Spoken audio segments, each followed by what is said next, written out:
As artists, we often think of someone as being good or bad at drawing. And in fact, when we're learning our foundation, our perspective, our rendering, our anatomy, etc., our goal is to make our drawing good. But what I'd like to put to you is that there are in fact 5 elements to good drawing. And I think if you understand the differences here, it'll help you to troubleshoot when that horrible thing happens, you're drawing and it's not going well. I think understanding the different components here can be a major game changer. The number one thing that I find trips students up though is the connection between these first 2 elements. The concept of knowing what to draw and knowing how to draw, and what the differences are. This really connects up with the concept of visual library. So we'll dive into this concept and I'll give you a few examples of how I had to tackle these topics in my first professional book, the 7 Pirates book. We'll look at some pirate-related visual library concepts and see if we can learn a little bit more about what good drawing really is. Now, as usual for a Drawing Codex video, this is going to be neither fast-paced nor heavily edited. This is kind of just you and me. We're going to chat about what drawing is, look at some cool art, and hopefully by the end of it, you'll be able to troubleshoot why some of your drawings aren't working. Alright, welcome to the Drawing Codex. My name is Tim McBurney. I've been a professional working artist for over 20 years, and on this channel, we're all about drawing cool stuff from our imagination, embracing the challenge of drawing, and mastering the craft of line and color illustration. Now, if you'd like to learn more about line and color illustration, the same style that I create all my comics and illustrations in, you can check out my free Quick Start Guide. It's aimed to get you up and running quickly in Photoshop, developing your own simple, reliable line and color process. It's free. The link will be in the description. Go check it out. So one of the assumptions that I think a lot of us make really early on when we're trying to learn drawing is that if I could just get good, I'd be able to draw anything, that there is some amorphous, monolithic drawing skill where if you master these technical foundational concepts, you can do anything you want. And there is truth to the fact that the more you double down on foundation, the more flexibility you have. If you understand the core of how perspective works, rendering works, how the ideas of perspective actually set up a lot of the lighting that you need to understand rendering properly, and if you double down on your anatomy, your construction drawing, understanding how to build form and manipulate form, this will allow you, quite rightly, to draw more things and to draw them with more solidarity. But often the problem isn't that. The problem is that people actually just don't know what they're drawing. And I see this trip up so many people in the beginning, is that we go chasing drawing skill, right? This kind of big muscular ability to kind of draw anything. And we forget that you just can't draw what you don't know. And we also then often misunderstand the degree and the depth to which you have to know about your subject. So what I'm going to do in this video is try and unpack this concept, how this fits into the 5 elements of drawing framework that I often use on the Drawing Codex and in my courses, and we'll look at some cool pirate art along the way. So the reality is that we can always get better at drawing. You can always improve your perspective, your rendering, your anatomy, and your ability to shape and construct form that is really solid. The better you do this over your career, the better you're going to get at drawing. But that's not all there is. When I first came to draw my first book, 7 Pirates, I was faced with a lot of these fundamental challenges. And these are often what we describe as visual library. But often people ask me on the channel what I actually mean about visual library, how to build it, and what I want to talk about here really is the degree and the depth to which we often have to immerse ourselves in subject matter in order to be able to draw it effectively, even if you're just doing what I was doing, which is kind of drawing comics and making this stuff pretty cartoony. So let's just look at this as an example of the kind of drawing challenges that we have and how we can break up these different elements. And I will dive into the 5 elements of drawing very shortly and kind of unpack this whole framework. But for now, let's just focus on these 2 ideas. The difference between visual library, knowing what to draw, and actually having drawing ability, being able to draw it well. So if we think about a general ability of drawing, this is where we think about rendering, perspective, our anatomy. So I have figures here. Sorry, I'll move this over here a little bit so it's a little bit easier to see. So we've got some figures here. I obviously have a pirate ship that is in perspective. I have to think about the depth. I have to compositional concepts such as foreground, middle ground, background.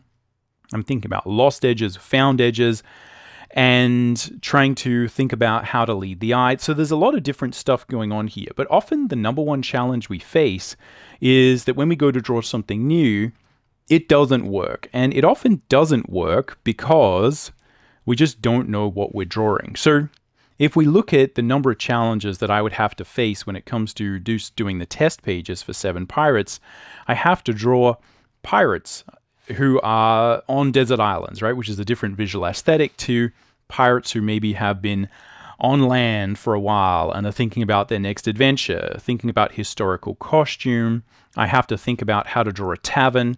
I would say I didn't do a great job of that here. If we can kind of zoom up a little bit, right? You can see this is where the style that I was using was kind of lacking enough secondary form to really go to that next level of detail. And look, I was figuring out some of the basic concepts of how these costumes might work, but this just sort of highlights how many different things you have to draw and think about.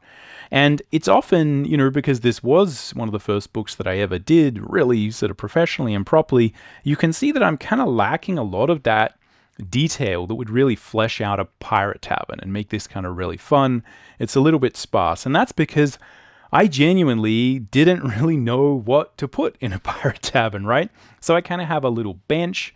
I've got some things on the wall. I've got the idea that this is constructed in some way with these kind of big wooden pillars. Like I kind of got the vague idea, but I'm missing a lot of that secondary nuance, right? The real subtlety of what would actually be in a pirate tavern. And even with a lot of the desert island things, you can see I'm leaning on a lot of cliches, a lot of symbology. It's a fairly generic representation. I got palm trees, it's a desert island, and I actually don't think this is very similar to what the actual, because 7 Pirates is an official sequel to Treasure Island, what the actual Treasure Island is meant to look like. I don't think it's meant to be quite so idyllic.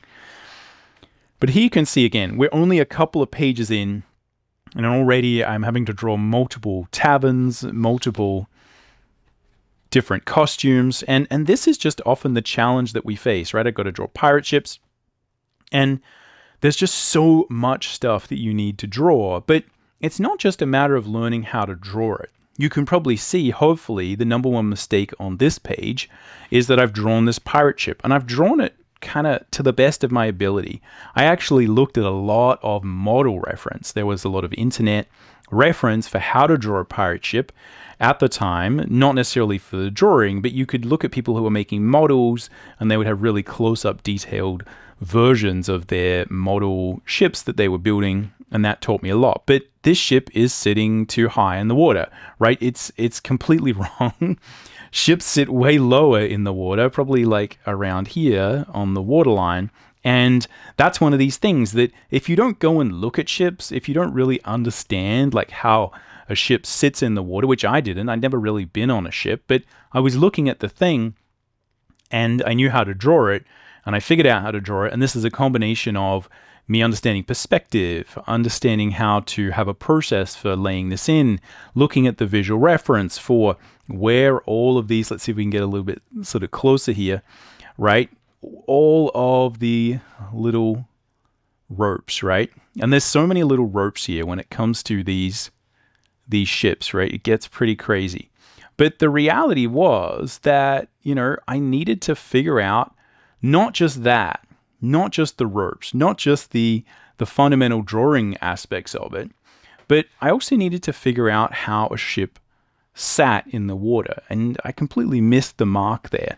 And you can see all of these ships are essentially having a very, very similar problem. So this speaks to the fact that we not only need to learn about how to draw it and what it is, but also how it interacts with the world on a subtle level. And it's often these nuances that will really take your art to the next level and allow it to become something special. And you can see that because this was my first book, I was really trying hard, but everything does feel a little bit like it is a cheap set, right? It doesn't quite have that sort of nuance and vibrancy. As I progressed, though, I really got a lot better at understanding the nuances of all the different settings and items and things that you would need to create a pirate world. And I got much better at creating these different costumes that got a little bit more fluid. I got a little bit better at drawing ships. I was still putting them probably a little bit high in the water. But I'll tell you a story that really changed a lot of things for me, because I had to draw a lot of flintlock pistols. So you can see here, there are flintlock pistols on many of the pages, especially if we sort of look towards the end where people start fighting. And I had to draw a lot of these. I had to really understand what they looked like. Now, this is another thing where you can go and look at reference. You can get a photo of a flintlock pistol, but it's hard to know what you actually do with a flintlock pistol. So a lot of things changed for me when I actually managed to get my hands on a real flintlock pistol.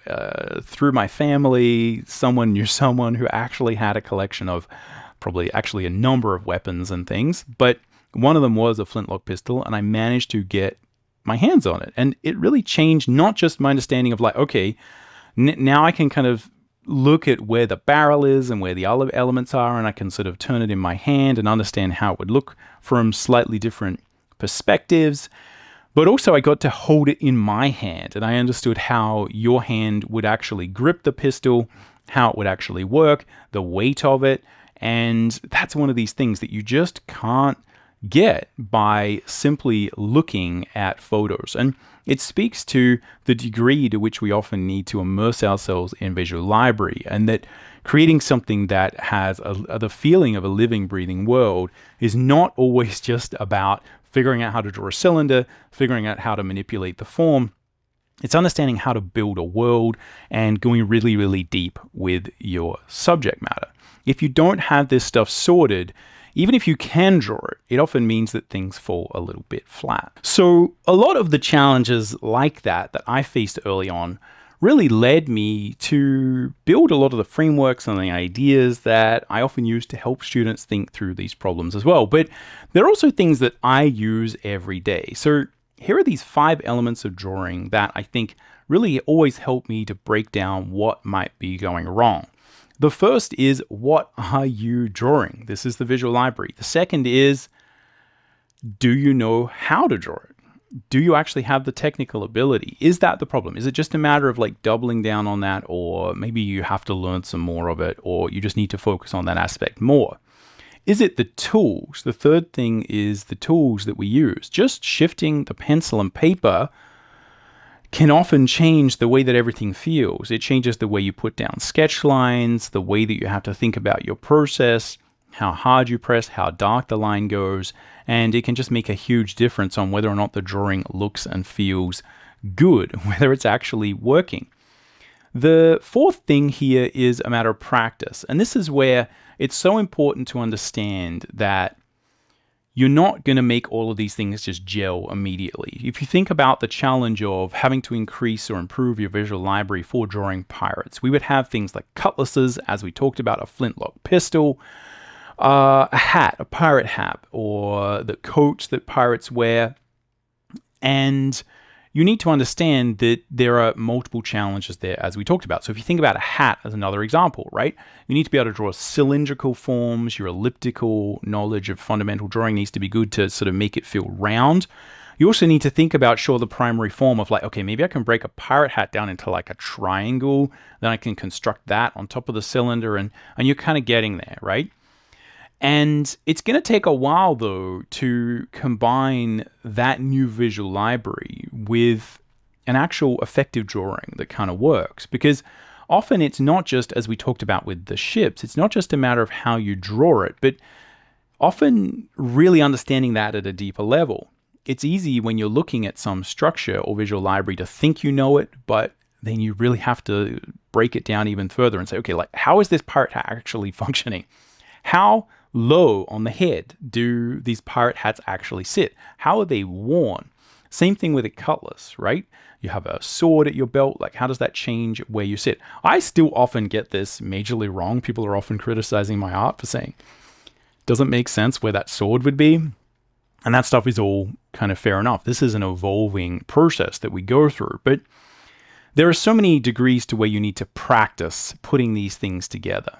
It's not just a matter of the tools, knowing what to draw and knowing how to draw it, but you do have to experiment, put them together. And it's probably after you try and draw a pirate hat a couple of times and then you say, okay, how can I break it down so I can effectively place it, right? Because when we're drawing, it's not just that I need to place that hat and sort of draw it. It's that I need to be able to place it in perspective. So when someone's leaning or looking up or looking down, I often need to understand how I'm going to go through constructing that hat. There's probably a sequence that I can go through.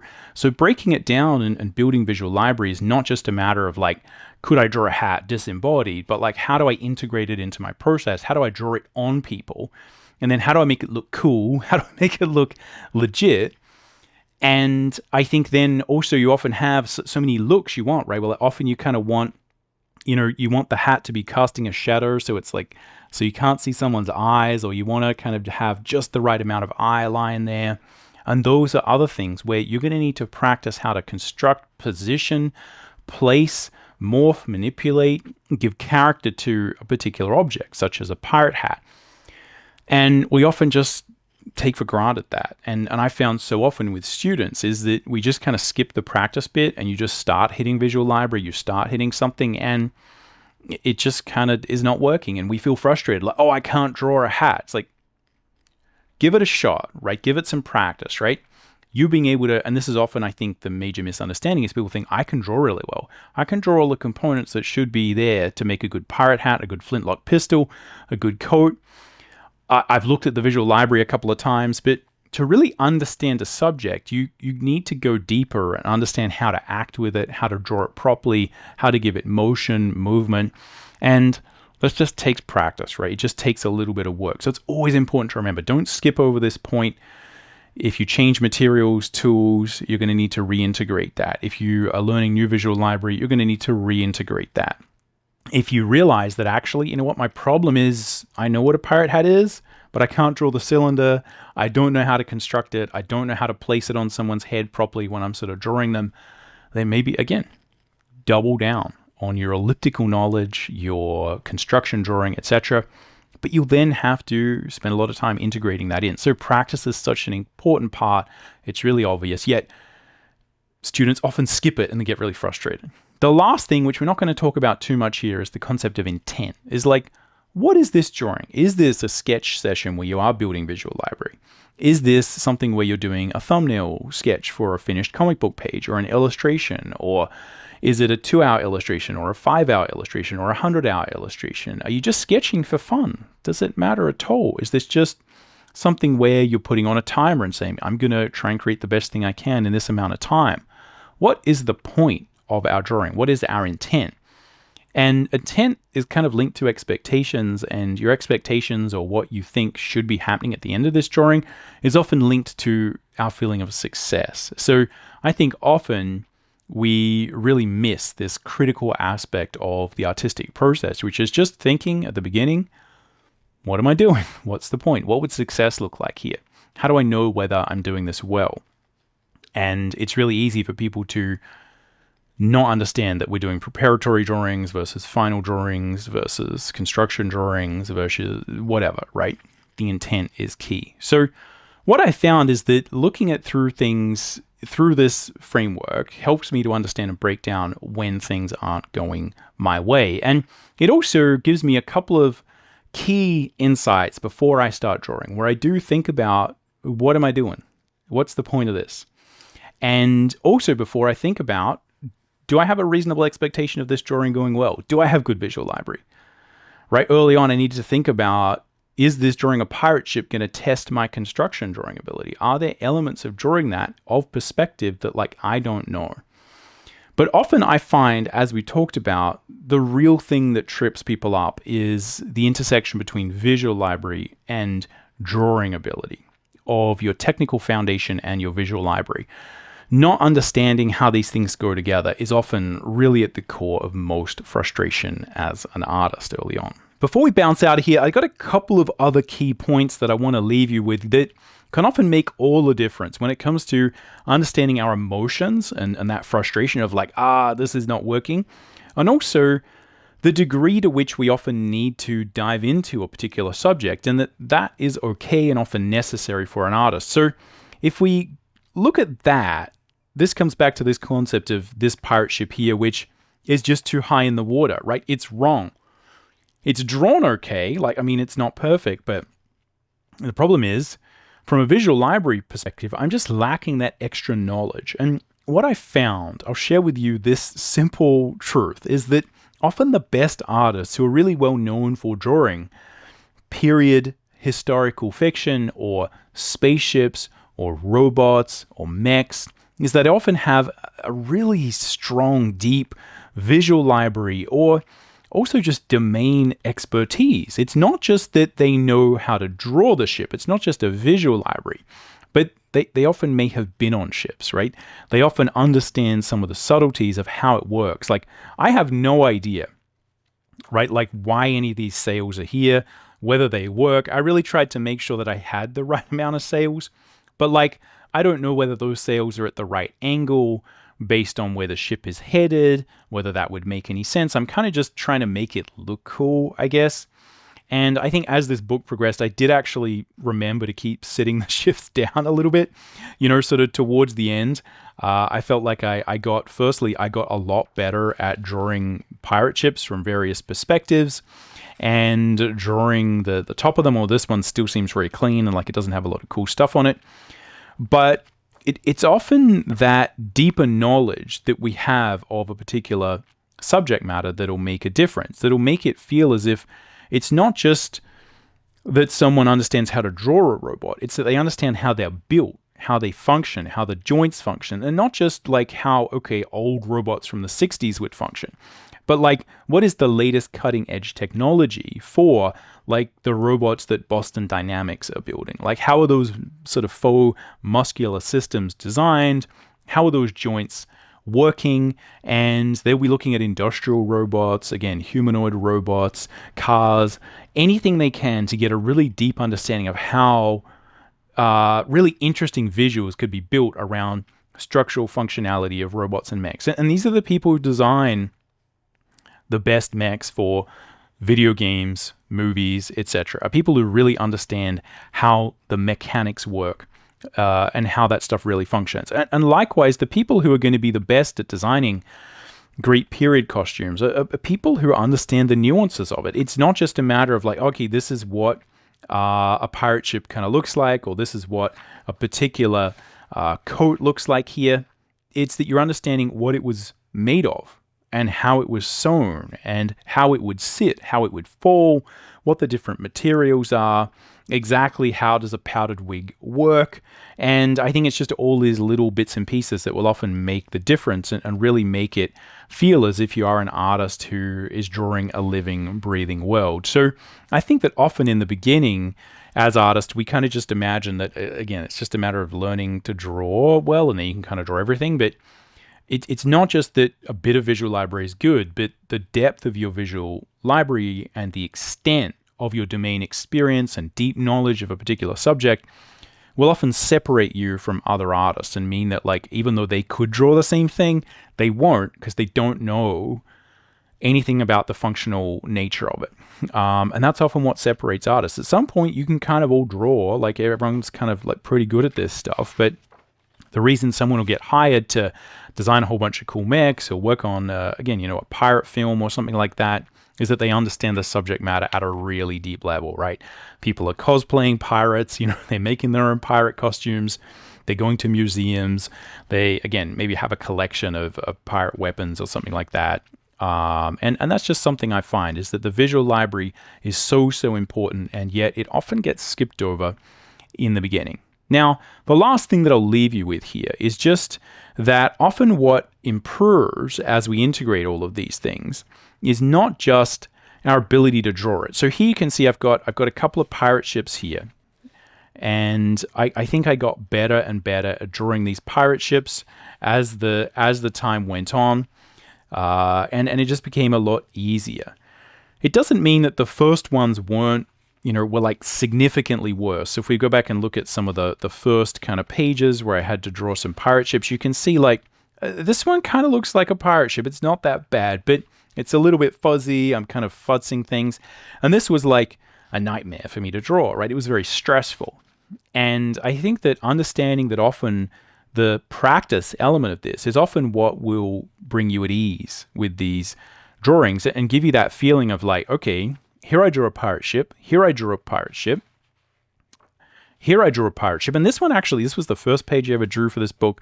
And I'm like, this actually is a pretty cool scene, right? I think this like works pretty well. But this was like pulling teeth. I didn't know whether it was going to work. I had no idea. I had to erase, redo, and still I think probably, none of those things are going in the right spot. There's not nearly enough rigging there. It's like there's not even any sort of cross rigging or it's a bit amateurish, to be honest. But it's not just that I got better at doing it, right? Like here's one I sort of did halfway through. It's getting a lot better. I figured out how to draw all these little bits and pieces. But once I sort of got to the end of the book, not only was I able to draw the ships a lot better, but it was really fun. And I never felt as if, this was a major challenge. So, I got better even just sort of thinking about drawing smaller little sailing ships. Just the idea of ships and how to draw them became much, much better ingrained in my visual library. And this is so important because often we think that doubling down on these concepts and practicing them it's not just about drawing it well, it's about having fun while you do it. And the more you build a good integration between your visual library, between your ability to draw, your perspective, rendering, etc., and also the practice element, like you keep getting those reps in, that's when it becomes fun, right? Like that's when you can just draw a little pirate ship and it kind of turns out all right, and it's not a problem to figure out like how you would place all the sails. Like if you go try and draw a pirate ship, right, one of the things you'll face is like, how do you just space out all of these sails, and how do you remember how to put all the rigging in and where it all goes? There's just a lot of sort of boring stuff. Once you really double down on visual library, you practice, it becomes a lot more fun to draw. And that's often what we're chasing in the beginning, I think, is this feeling of like, I go to draw a pirate ship, a flintlock pistol, a hat on a pirate. And not only does it not turn out that well, but I feel as if I'm a bit lost, right? It's not fun. It's not what I wanted to do. And often we have gotten used to drawing other things, right? You may be good at drawing armor or spaceships or cars or something else. You take on a new subject matter and it's rough, right? You feel as if you can't draw. So it's good to understand that improving visual library will also just make drawing more fun, more effortless, more fluid, and I think give us that feeling that we're often actually after in the beginning. So there we have it. That's all I got time for in this particular video, the 5 elements of drawing. What are you drawing? Do you know how to draw it? Do you know what you should be drawing it with? Do you know your tools? Have you practiced? And have you got your intent sorted? Now, we've just touched on the first 2 elements of this that I think are often really at the core of many early stage frustrations with drawing, but I'll follow this up if this seems like an interesting idea with some more deep dives into some of the other elements of these 5 elements of drawing that I think can also really help us to succeed as artists. Now, if you want a little bit more of a practical example or explanation of combining visual library with the foundation, with construction drawing and perspective, etc., check out this video where I look at how you can construct and draw something simple like trees.